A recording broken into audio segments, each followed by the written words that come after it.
Estado de México. Ay, Estado de México. Estado de México, desde Ecatepec, de la colonia Valle de Aragón. Ay, ¿qué está? Aquí te voy a leer el cuento a todos los lectores de Radio Señal. Bueno, pues Vamos la escuchemos, a maestra. Y a continuar, porque no podíamos perdernos este cuento tan bonito de John Steinbeck, que se llama La Perla. Ah, claro. Entonces, bueno, voy a continuar.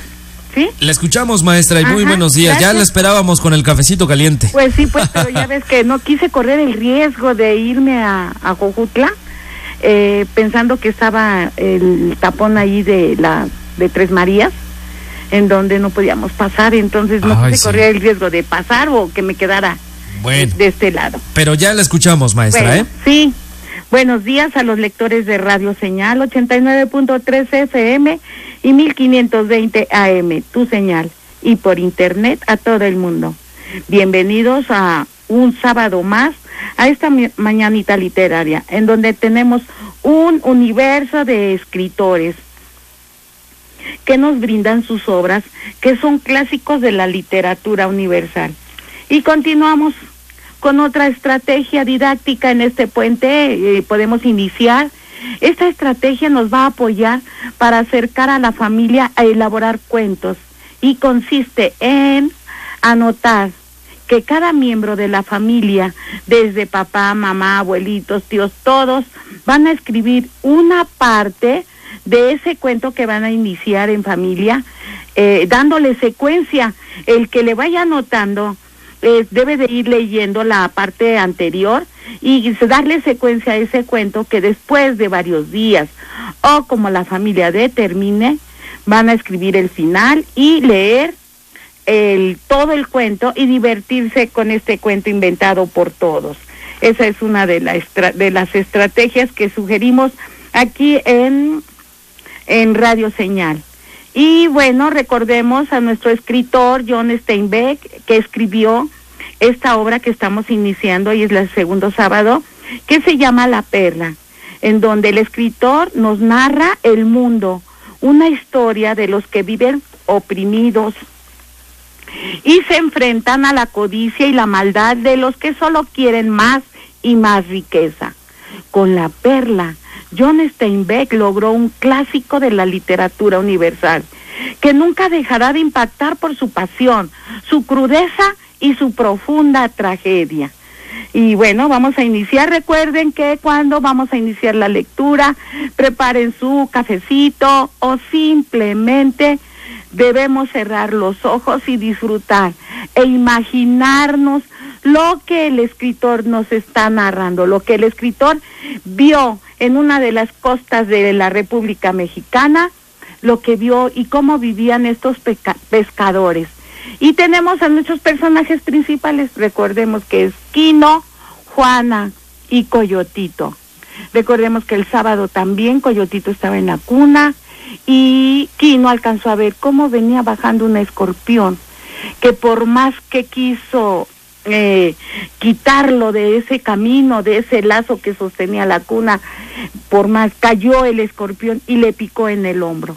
¿Y qué hizo Juana? Succionó ese veneno lo más que pudo para que no pudiera recorrer ese veneno en todo el cuerpo de Coyotito. Y recordemos que alguien dijo, vamos con el doctor, y pues sabiendo cómo era el doctor con todos los pescadores, entonces se hizo una procesión donde se fueron integrando cada vecino, cada familia, y hasta los que estaban viviendo afuera de la iglesia. Entonces continuamos, disfruten esta parte de este cuento tan maravilloso, en donde vamos a continuar, donde llegaron a la iglesia y que salió el personaje que abrió la puerta. Bueno, entonces finalmente llegó la apresurada procesión a la casa del doctor, donde también se oían el rumor del agua y el trino de los pájaros enjaulados, revueltos con el sonido de las escobas que barrían los pisos de baldosa, y también se olía el buen tocino que se freía en la cocina del doctor. Quino vaciló. El doctor no era de los suyos, era de una raza que había golpeado y privado de alimentos y robado a la raza de Quino durante casi 400 años. Y también la había aterrorizado, lo que hizo que Quino se acercara sumiso y humillado a la puerta de la casa del doctor, pero también furioso, en una mezcla de ira y terror. Para Quino hubiera sido más fácil matar al doctor que hablarle, porque el médico y los de su raza hablaban de Quino y los de su raza como si fueran bestias.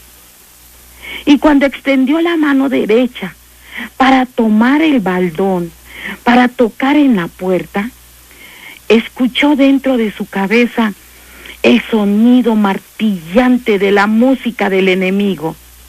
Sin embargo, la mano izquierda tomó su sombrero, lista para quitárselo cuando llegara el momento. El aldabón resonó metálico en la puerta, al tiempo que Quino se quitó el sombrero y esperó. Coyotito gimió en los brazos de Juana, que le habló suavemente mientras la procesión se cerraba aún más para ver y oír mejor. A los pocos segundos se abrió la puerta, unos cuantos centímetros nada más. Entonces, Quino pudo ver un poco del verde frescor del jardín y del juego del agua de la fuente. Enfrente tenía un hombre de su misma raza, a quien Quino le habló en su lengua ancestral.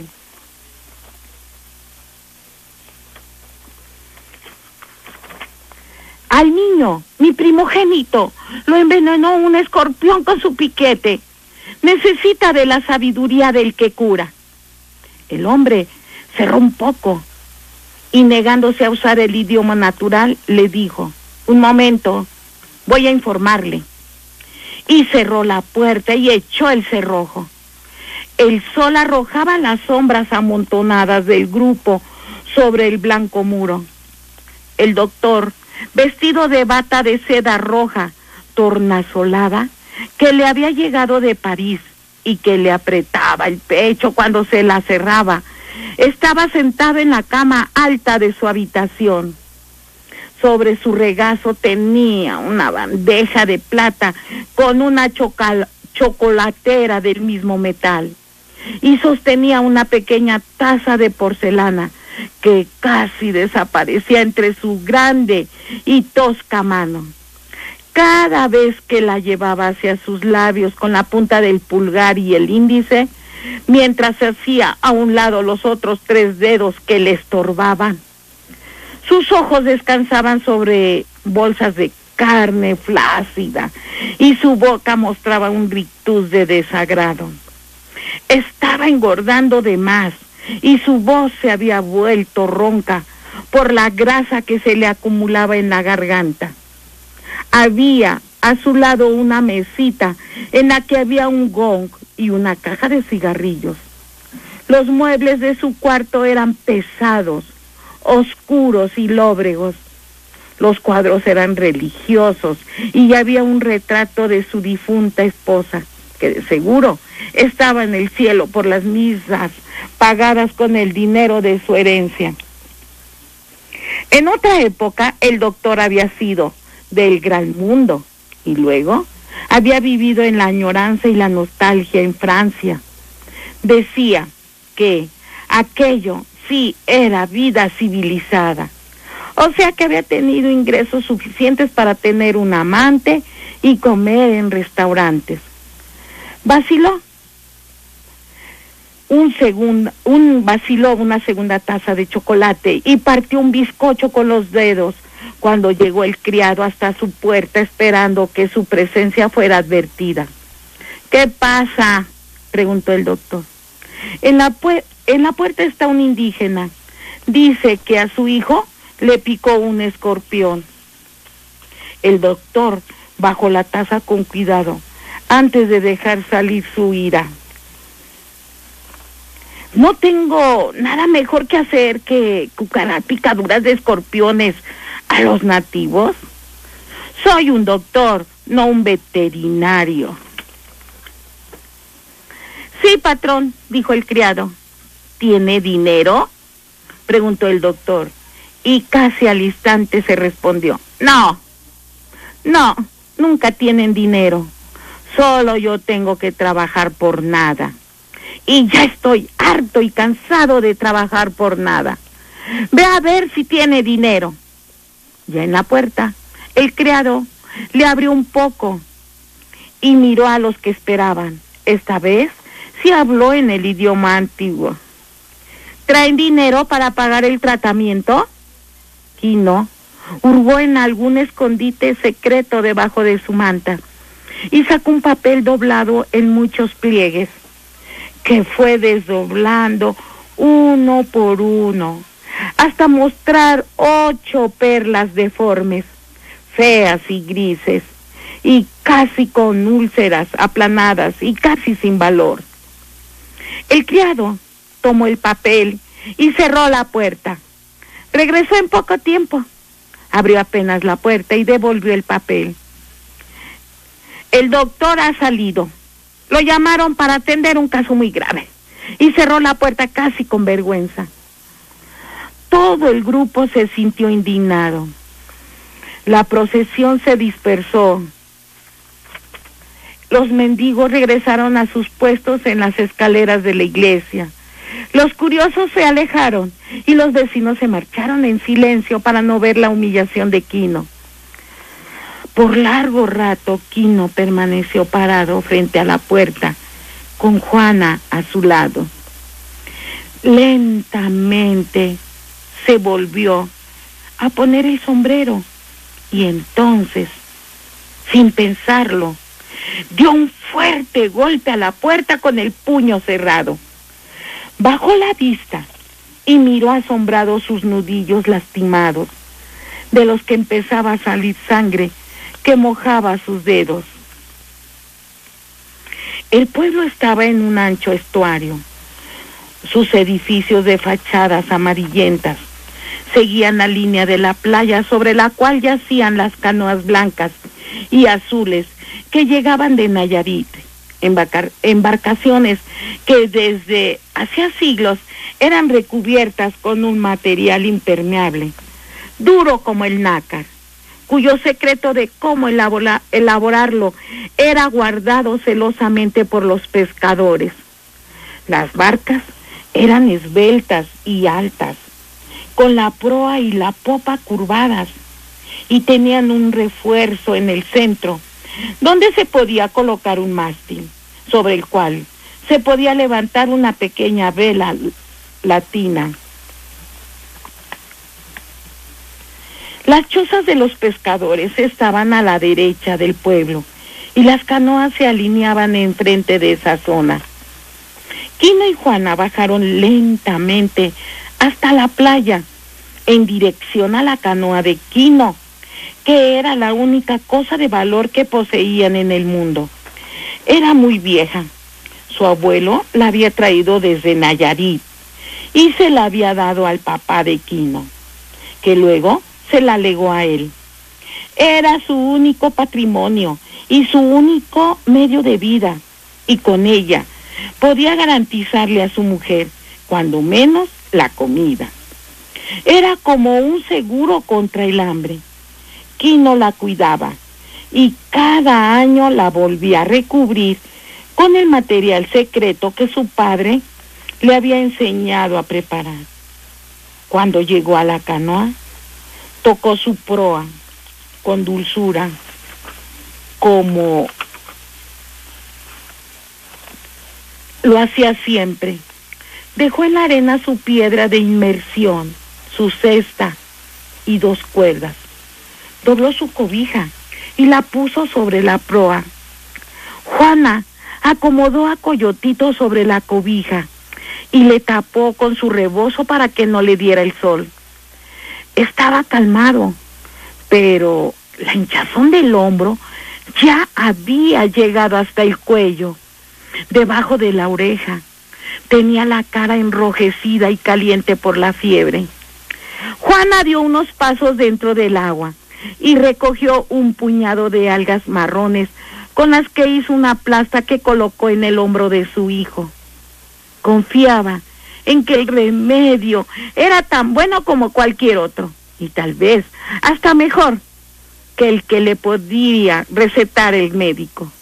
El inconveniente era su sencillez, aunque no costaba nada.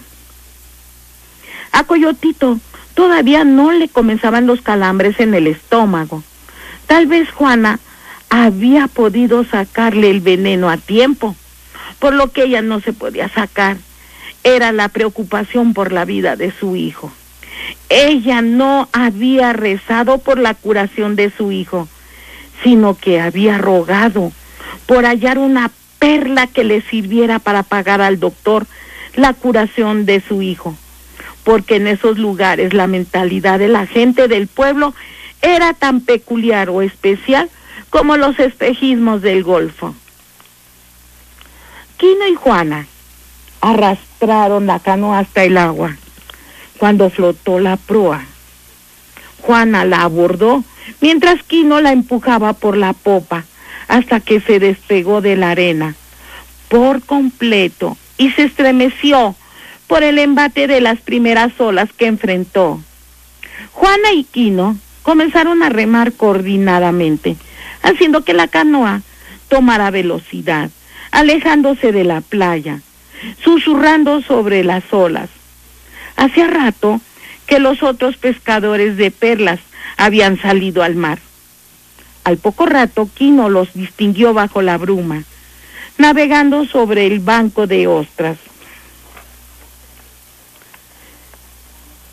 Quino tenía 2 cuerdas, una atada a su piedra de inmersión y la otra a su cesta. Se quitó su camisa y pantalón y puso su sombrero en el fondo de la canoa. El agua se veía aceitosa. Tomó la piedra con una mano y la cesta con la otra. Se sentó en la borda con los pies en el agua y la piedra lo arrastró al fondo, desprendiéndose detrás de él un torbellino de burbujas hasta que el agua se aclaró y pudo ver. La canción estaba en Quino cuando terminó de llenar su cesta, y el ritmo de la canción marcaba los latidos de su corazón, que agotaba el oxígeno que llevaba en su pecho. Y la melodía de la canción era la misma del agua verdosa y de los animales que se arrastraban junto a él y de las nubes de peces que nadaban velozmente a su lado.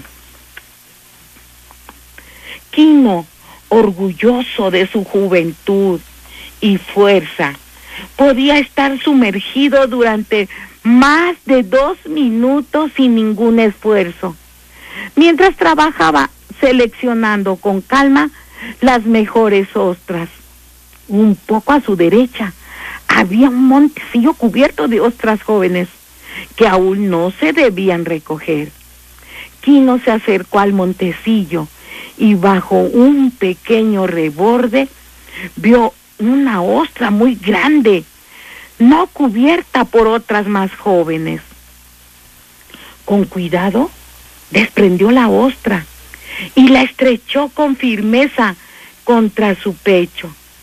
Desprendió sus pies de la piedra de inmersión y ascendió a la superficie, donde su pelo negro comenzó a brillar con la luz del sol.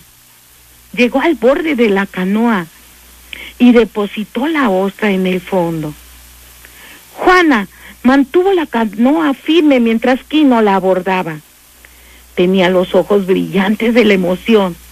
Tiró de las cuerdas de su cesta con lentitud hasta que la tuvo arriba junto con su piedra de inmersión.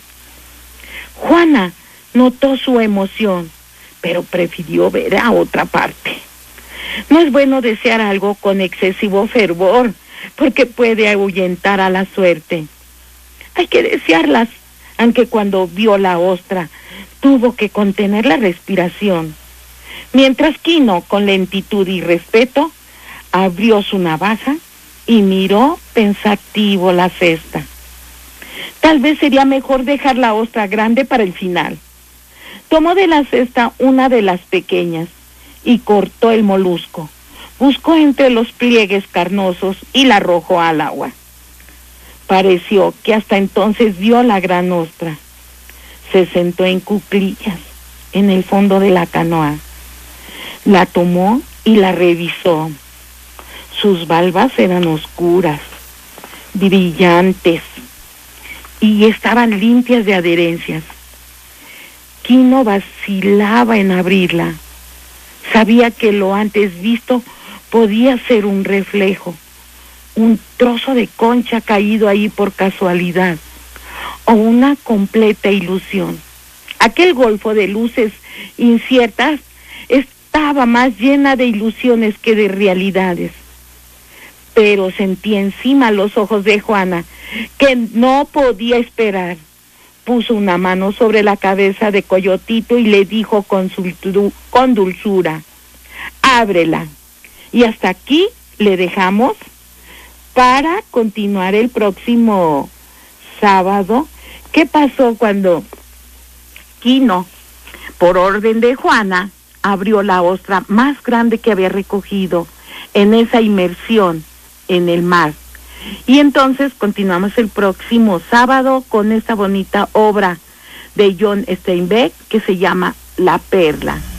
Y continuaremos el próximo sábado. Ya saben que todos debemos tener pasión por la educación.